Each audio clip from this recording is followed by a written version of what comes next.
G'day everyone and welcome to businessastronaut.com. Today we've got Reggie from Gather Network coming on the show. How you going, Reggie? I'm doing great. How are you doing? Good, thanks. For those that don't know, Gather Network at gather.network is a platform that allows publishers to monetize without ads and provides businesses and developers access to cheap and reliable processing power. Now, we're going to get into that more a little bit later. It's just a candid chat that I like to do with entrepreneurs and especially people in crypto and blockchain at the moment, like yourself, Reggie. For sure. Where are you talking to me from today? Dubai, sunny Dubai. It's pretty warm today. Ooh, today is quite hot. I think it's 40 degrees Celsius almost. Oh, wow. Yeah, there you go. Can we talk about, before we talk about Gather, can we talk about maybe like your education and what businesses you've started before you've got to this point of starting a crypto blockchain tool? For sure. I mean, if you talk about my education, like I was pretty standard, like most people, well, kind of at least. I moved through multiple high schools, one here in Dubai. Then I also grew up in Canada. Did part of my high schooling there, and the reason most people don't actually know is, but I'm the youngest wherever I go in most cases. And the reason is because I skipped I skipped 2 grades.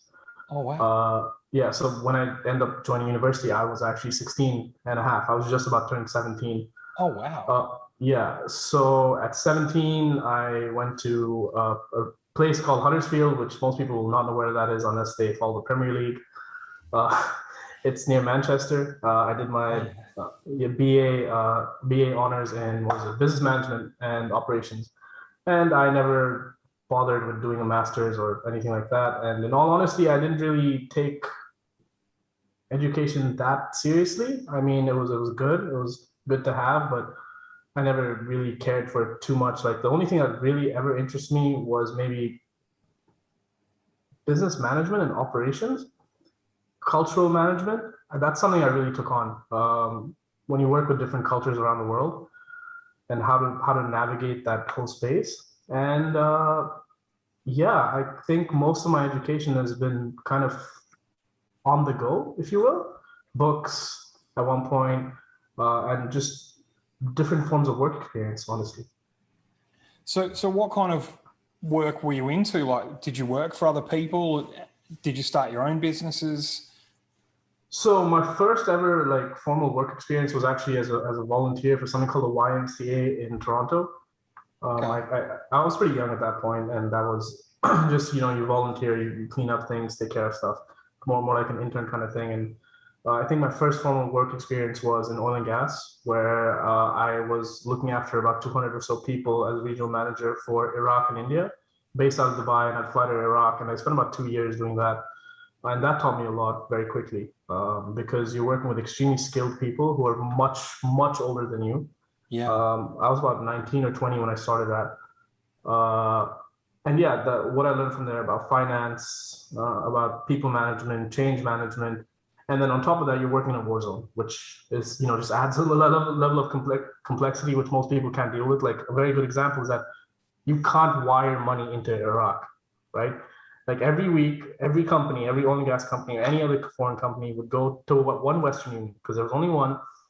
There'd be armored cars, and you would pick up just sacks of cash, for petty cash that you'd have to spend for like food or whatever it may be. Wow. Yeah, so just it's very different working in a war zone, how you have to deal with certain things. I was there when ISIS invaded as well, which how you evacuate people, crisis management. I was able to learn that while I was there as well. And then after all of that, and that phase, if you will, I moved into advertising. So complete 360. Yeah, wow. Yeah, and the reason they hired me was because of my oil and gas experience. They had a large oil and gas client. They didn't have anyone who understand the technicalities of oil and gas. So they hired me, and I knew zero about advertising. But that's where I learned to copyright. I already learned sales, being in oil and gas, high-level sales, copyright, basic design, AI, Illustrator. And I did that for about two years, hopping between different agencies. At some point, I started coding in PHP, which don't, for people listening who know what PHP is, don't kill me, but that's what I got exposed to. Yeah. And at one point, I think a month before I quit the last job, I had this just wild idea, right? So at that point, I was living in India. So some background about me, I'm Canadian Indian, but I never actually spent time in India at that point. So this is my first stint in India, living on my own, which is very interesting. So it's a very hustling and bustling city where most things don't really work as they should, right? So for the example, calling a plumber to your house to come fix something is not a very straightforward process. And I did not know this. So me being a typical kind of what they call me as a coconut or foreigner, I was like, there has to be a better way to deal with these things, right? So I made a Google form. I did a couple of media, but I'd learned media buying, social media buying, and yeah. So I did that, and I got a lot of signups for this service, which was essentially a concierge, right? I'm like, we'll do whatever you want to solve all these problems. And immediately people just started asking us, can you do this? Can you do that? And that's where my first business really started. And it just grew extremely rapidly. We did that for about 4 years, started from me to about 50 people, I think, at the max. Wow. Scaled it extremely quickly. And then we were working all over India at that point. Even outside India. And I pivoted because we then moved into a technology platform, because the value of that business was not serving people, but was the logistics technology we built in-house and the delivery network we had established as well, because essentially they were doing deliveries in 30 or 40 minutes within a small packed area of, let's say, 20 or 30 kilometers. And this was 5, 6, 7, 8, 9, 10 deliveries all happening at the same time based on the technology we built. We pivoted into that, and we were only doing logistics for banks, for supermarkets, for restaurants, for grocery stores, whatever you name it, right? And then, that was my other business experience. And I had others, let's call them side hustles, which probably isn't the best to mention here and there. But I've always been an entrepreneur at heart, always tried different things. And yeah, I said after that stint, I was hired I wanted to go back into advertising, kind of. So what did you do with the logistics technology company? Did you sell that? I sold it. Yeah, I sold it. Yeah, nice. Okay. Nothing like great. It's Indian. Yeah, I get you. That's the entrepreneur steps, right?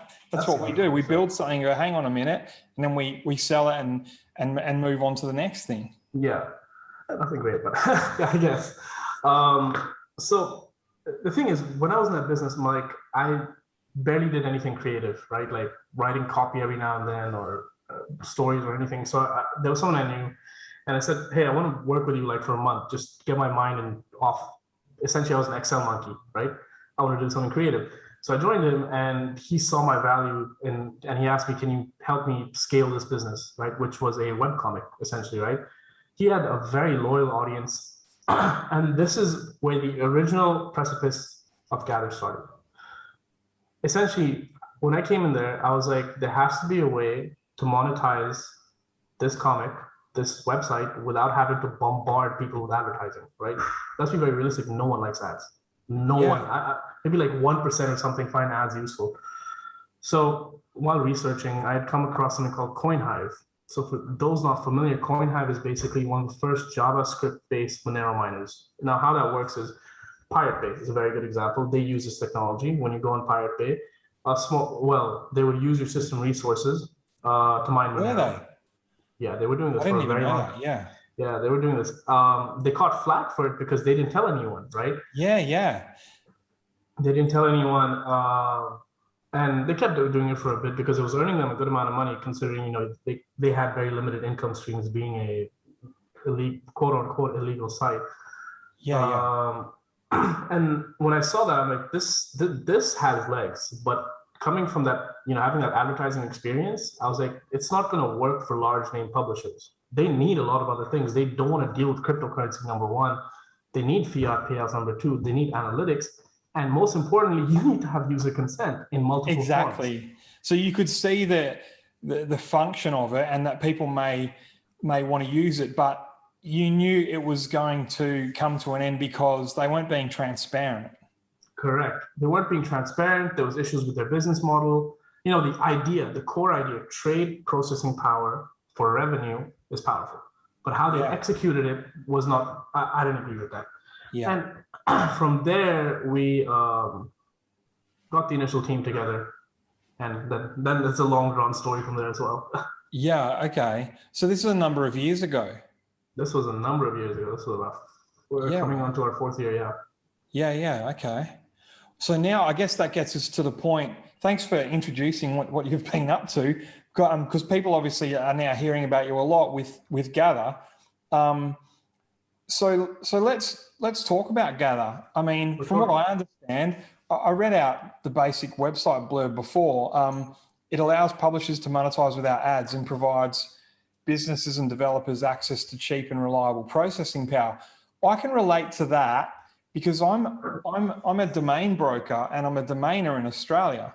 So I buy and sell a lot of valuable domain names, legitimate domain names that we're allowed to own, of course, like generic names like candy.com, stuff like that. Nothing that's cyber squatting, because there's a big difference, of course.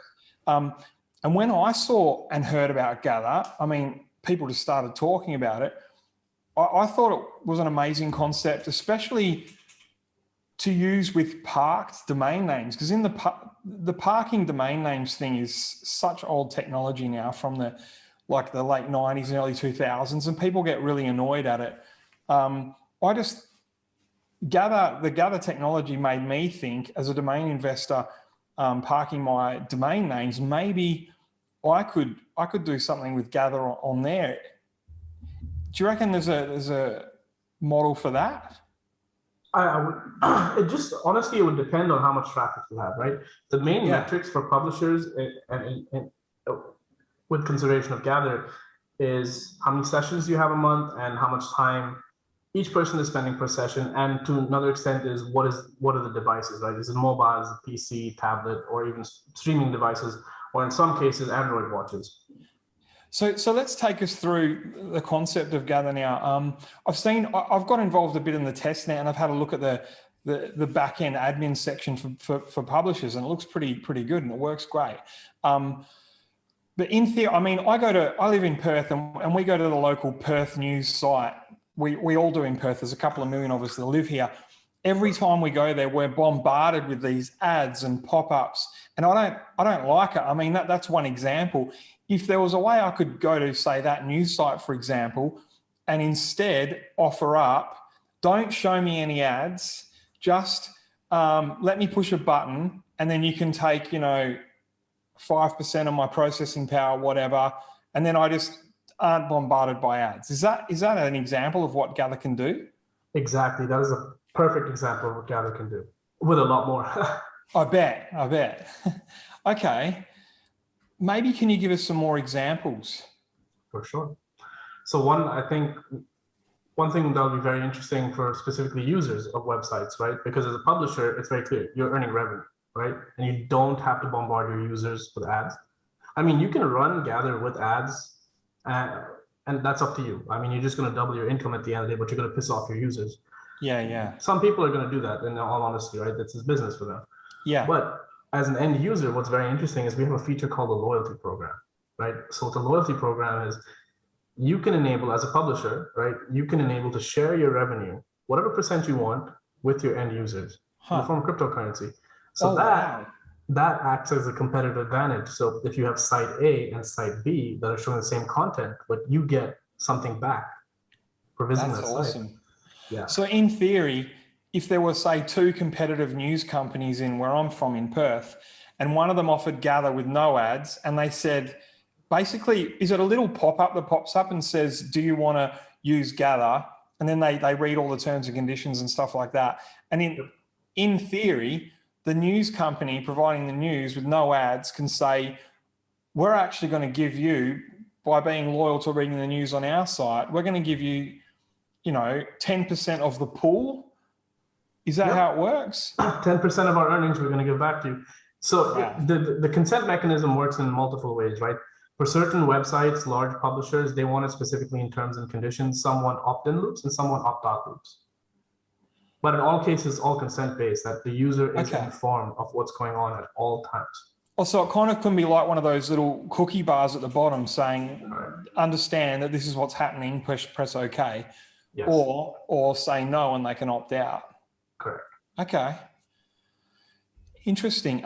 So I think from what I know about Gather now, it's in the test net phase, right? We've actually just hit mainnet like 3 days ago. Wow. Yeah, so Okay. it was a very, very big. But we've been around for 3 years, right? Yeah. We raised our seed round in 2018, which was the peak of the bull market. Well, it was a very modest seed round. It was just $300,000. And to put it in perspective, most companies or most blockchain projects were raising, 10 million, 20 million, 50 million, 150 million. There's even some that raised $1 billion and have done zero with it, right? In all honesty, they went and bought the typical crypto purple Lambos or whatever it may be. Yeah. We raised $300,000 because we knew we're going to build the MVP, we're going to prove this concept, and then we're going to do a Series A or follow-on ICO, right? For the amount of money we actually need. Sadly, we took the money, we built the POC, we demonstrated the concept, which was back then it was very different, right? We weren't mining Gather, we were mining other people's cryptocurrencies, whichever was the most profitable at that time, and paying out the publishers. That concept worked because we went and presented at something called Rise Hong Kong. It's a tech conference that happens every year, and we had very, very good traction.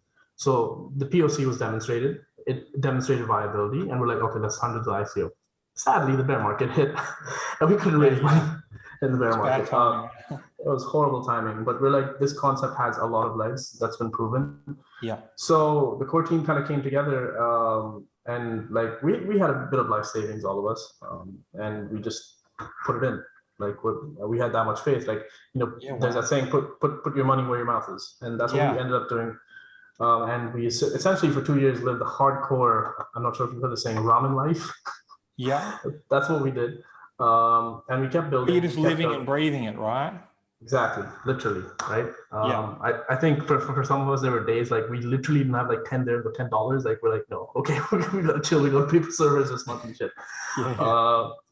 And we kept doing that. We kept building, and during I think 2019, we did a hard pivot to where what Gather is now. Is that we decided we're going to mine Gather, add additional use cases, build up the token economics a lot stronger. And we include things like merge mining.